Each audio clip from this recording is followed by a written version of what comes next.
हर गुनाह में आप मेरी शरीक रही हैं, इसलिए आप मेरे किए हुए गुनाहों की जिम्मेदार हैं।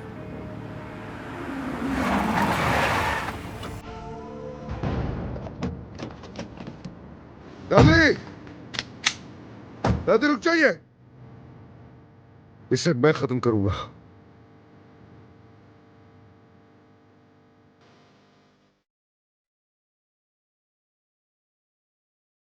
अदनान, अदनान, खुदा के लिए रुक जाओ। अदनान, ऐसा मत करना। अदनान, तुम बहुत जवान हो, अपनी जिंदगी खराब मत करो इस आदमी के लिए। देखिए दादी, जब तक ये आदमी जिंदा रहेगा कोई भी महफूज नहीं रहेगा।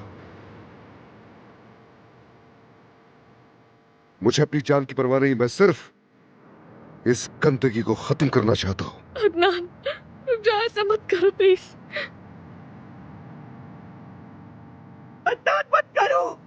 अदनान, इसके खून से अपने हाथ गंदे मत करना। जरूरत दादी को गाड़ी में बैठा। अदनान, मुझे कुछ समझने की। जरूरत, मैंने कहा दादी को ले जाओ यहां से।